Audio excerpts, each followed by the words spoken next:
Humans have been singing and making rhythm since the dawn of time. Music is one of those creative elements that's important for our development. It allows us to express ourselves and communicate, and it feels so good. In the Children's House, we have four elements to the music that we offer to the children. There's singing, rhythm, music appreciation, and music literacy. Let's start with singing. Children love to sing. It is in their nature. And when we sing with the group, we're bringing them together because singing is fun and it's collaborative. Don't just limit singing to a circle time or a group time. Sing individually with the children. It will bring the two of you closer as well. Don't limit singing to simply a circle time when you can be doing it during the 3-hour work cycle. That's okay to do. Singing can lift the spirits of a sad child. It can even redirect the energy of a child. So how do you introduce a new song to the children? First, give the children the name of the song. Then sing it all the way through. Sing it through again, and on the third time, you're going to invite the children to sing along with you. Don't force every child to sing. They'll sing when they're ready. And remember, that absorbent mind is taking in all of this information that you're offering. A child who doesn't sing is still a member of the group, and they're still participating in the fun with the other children. We just don't want to force them.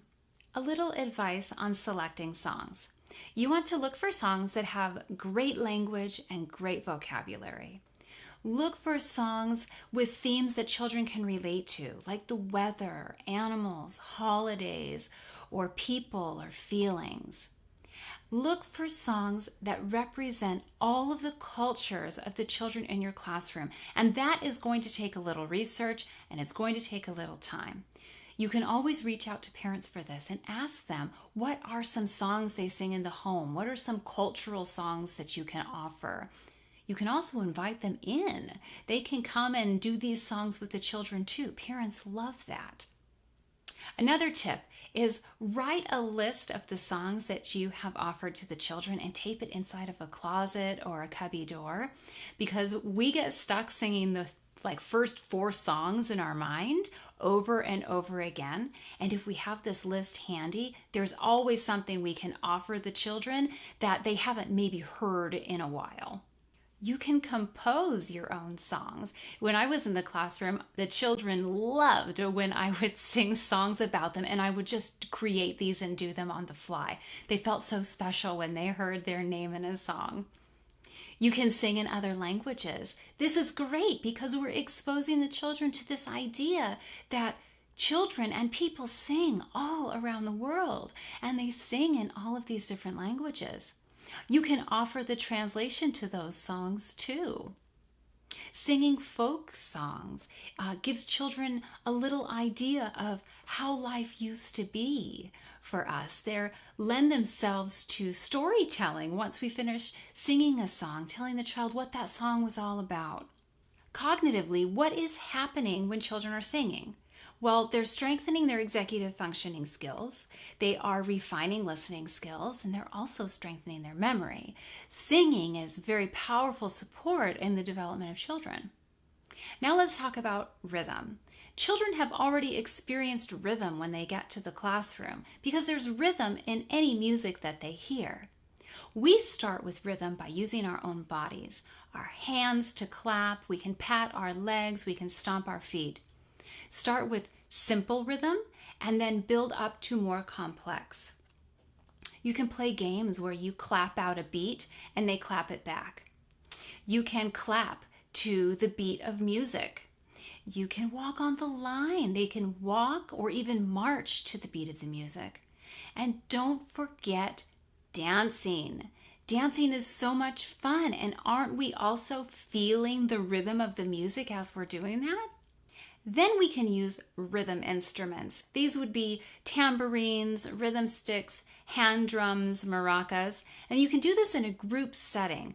First, show them how to hold the instrument, then how to play it, and most importantly, how to make it quiet.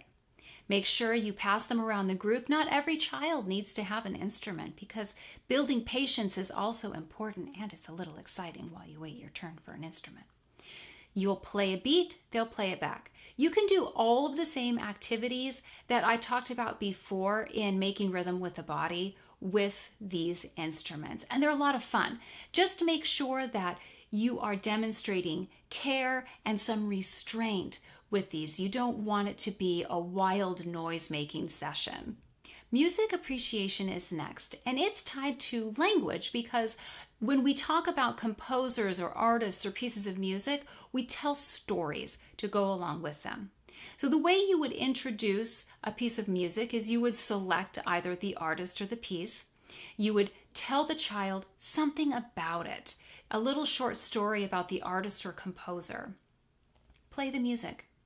Play the music several times so the children are hearing it. You're going to do this throughout the week, but every day tell a little something extra about that composer or about the music. And over time, the children are going to be able to name that piece when they hear it. You can add some supports in the environment, like pictures of the composer. You can add books about the composer or the artist in the library too. And that kind of rounds out this art appreciation experience. Don't get yourself locked into only offering classical music. Offer many different genres from many different artists or composers. I want you to think about the cultures in your classroom and pick pieces that are reflective of the children's cultures in that classroom. This is very important, and again, may take a little research on your part, but it is so key in making sure that we are representing the diversity within our walls. The music that you offer can also create a listening corner. You can use an MP3 player, you can use a CD player, and you'll just have that one piece of music on a CD, and the child can go and listen to it when they're ready. Just be careful about controlling the volume, finding a way to make sure it doesn't get too loud because you don't want to damage the child's ears. Last is music literacy. Music literacy begins with the child and their experience with the musical bells and sensorial. They learn to distinguish between the different pitches of the C major scale. They pair them, they grade them. Now later, they learn to identify the name of the note that goes with each one of those pitches.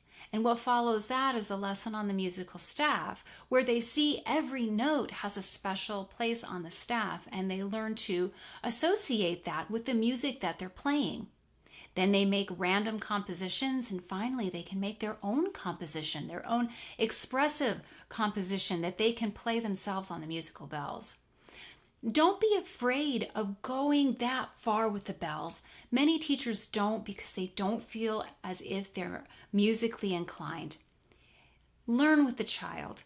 Take a little extra time to practice with the musical bells, because when we don't offer those lessons, the children don't receive them, and you may have a child that is very musically inclined, and this would be such an incredible experience for them. We offer music in these 4 different ways that make it limitless in the classroom. Build it into your planning, your songs that you want to sing with the children. And don't worry if you feel like you're not a good singer. The children don't care. What they want is you to sing with them. Don't worry if you feel like you're not confident reading music or playing those musical bells. Give the lessons and learn along with the children. This music that we offer in the Children's House is comprehensive and it's lovely. And I hope that you can incorporate every single one of those elements for your group.